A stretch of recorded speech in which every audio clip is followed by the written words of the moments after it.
Yo, what's up, Bleach fans? This is Rafa from C Manga, and I'm here to give you a review of Chapter 552, The Fundamental Virulence, if I said that right.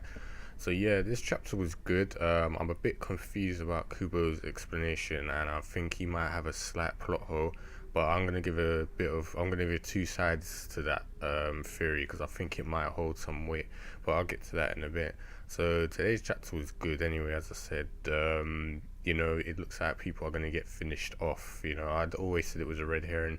Kandu's brought Matsumoto to Hitsugai, and he's basically said he's the Sturmer I and Kangdu, and it's like it's his style to bring things together that live together and kill them. So it's like because Matsumoto and Hitsugai fought alongside each other, he's gonna kill them, and then he says he even goes into Hitsugai's Bankai, releases that, and says, "Oh, I'm gonna kill you with this as well." And it's a shame that when you die, it will still be, living or active after your death.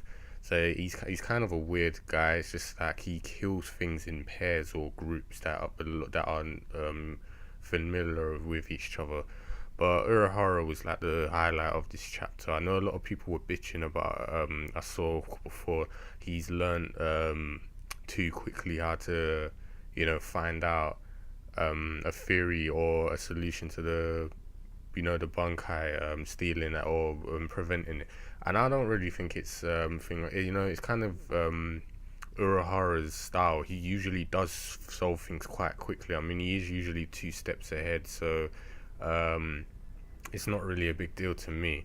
The only thing is, though, I kind of think it's a bit fast that they already got their Bankai back, but in Bleach, nothing's always certain. So, just because they'll get a Bankai back, or maybe it won't completely work, doesn't mean it's going to be all la-di-do. They're going to stomp all over the Quincy's.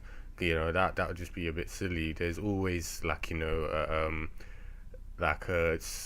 false hope, and then there'll be like an even match, and then they might win, someone will lose. It's not gonna always be straightforward like that. But anyway, Urahara was making me laugh because it's like he was on the phone taunting Kurosuchi, and he's like, he was trying to destroy the device that Urahara planted, and he's gonna poke his ear. And then he was screaming, and then he came out from the dung guy, and he's like, "Oh, I'm only joking. I made the call to the dung guy." And he's asking for Kurosuchi's help, and he's like, "No, we can't do nothing. Our institute is broken." But Urahara calls him on that, and he says, "That room you over there, isn't that where you figured out the power to the shadows that Quincy's use?" And basically that has to shut him up, and he has to listen to Urahara. Akon's, as usual, he's doing his thing. He's telling everyone to set up communications to all the captains. They all seem happy, and what do you call it? One of them even saying Urahara is great, but he's like, you should shut your mouth because Kurosuchi's there. And Urahara reveals these tablets in his hand, and they're called I think it's Shinagaku or something like that, and it's like pills made to prevent or Bankai stealing from Quincy's or recover them. And he said he found out this weakness in Hueco. He talks about, like, how Arrancar's Bankais are similar to Arrancar's resurrection, are similar to Bankai. It's like Quincy should be able to steal it, but none have been stolen. And it's like, it's not like they've ignored it. Like, they've clearly wanted that power, considering that Urban and what's it, Frengen or something, those two German guys at the beginning were Arrancar's hired by Quincy, so they haven't enslaved them, but it's like they haven't stolen them yet.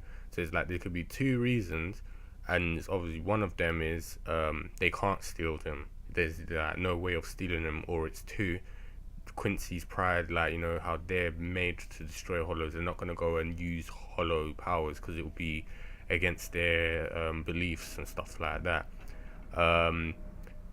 So yeah, that would be stupid, obviously. But anyway, Urahara, he starts speaking to the vice captains. He says that all these black pills have been sent to them. It's for Bankai users only, and all they have to do is touch it. They don't need to eat or anything, and it will be absorbed into their soul. And we see them like, what surprised me was Omaido got one. So has that guy got Bankai? As like, maybe he'll start doing something for once, because all he does is usually scream Taicho, so maybe he's gonna have a Bankai revealed. Kind of weird for him to get one, but whatever. And yeah, people like Hitsuga are touching it and it's dissolving and going into their body. Kandu's baffled, and even Kurasuchi now, he's theorized a theory why Quincy's have a hostile nature towards hollows. It's not like something like prejudiced or racist reason. They have a reason to hold a grudge for this long because they fear hollows. They have like no antibodies. And it's basically the hollows are poison for them in any sorts of the word. It's like if any hollow thing went into their soul, it would kill them, destroy them completely, unlike Shinigami who can holofy. And this is where I was baffled because I was like, didn't OP, the one who Ichigo's fighting, didn't he absorb Aeon, who was, technically made from hollows? And it's like, wouldn't that poison him? That's where I think there was a plot hole. But it could be that because he was made from hollows, he's not completely a hollow. It's like he's like a chimera kind of thing, or he's not entirely hollow based. He's just a technique. So maybe that was why he could absorb him. Either way, I want to know if that gets brought up again, because it was that kind of seemed like a plot hole if OP could absorb hollow, but they're supposedly meant to be poison to them. But maybe that'll be cleared up in the future. But I'll give it the benefit of the doubt that it was, maybe because Aeon wasn't a hollow. So the tablets give Shinigami a small bit of hollow power, and it's like, even if it's only a tiny bit, that when they're using that, if Quincy has their Bankai now, and the Bankai will have a bit of hollow power in it, poisoning the Quincy. And at the end of the chapter, we see Kandu basically blood, and the Bankai has like literally started to crack and break on Hitsuga's on the wings, and basically the poison started to take effect.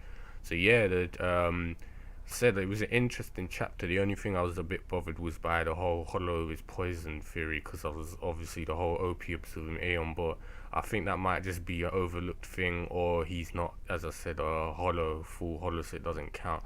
But it's it's good. I'm not really complaining that Urahara's found a solution, because to be honest, the pacing was starting to slow down again, and I did not want that to happen. So it's this is starting to move it along. Hopefully we can see some sort of counter attack, but I don't think the Quincy's are out of this.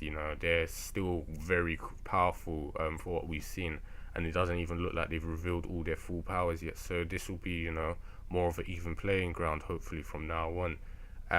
Or as I said before, it won't be that easy. They haven't got the Bankai back just like that. So yeah, that's all I can say. The chapter was good. I can't wait to see what happens next time, and I'm assuming Soifa might still be alive, hopefully, because that was that's one person we didn't see in this chapter. And yeah, one more thing, obviously, I want to bring up before I end. This probably explains why Ichigo's powers can't, his Bankai can't be absorbed, because he has, hollow remnants in his soul. So Quincy's can't even touch him when it comes to that. If they try and absorb his Bankai, it just doesn't work. And if they manage to, it would kill them. So that clears that up for why his Bankai can't be stolen. That's what I'm assuming. So yeah, that's it for this chapter. I enjoyed it. I think the theories were good, and the plot's starting to move again. So if you guys have any comments, predictions, or any grievance with that whole Quincy hollow theory, leave them in the comments below as usual. If you enjoyed the chapter, leave us a like, and also subscribe for more content in the channel, and I'll speak to you guys next time.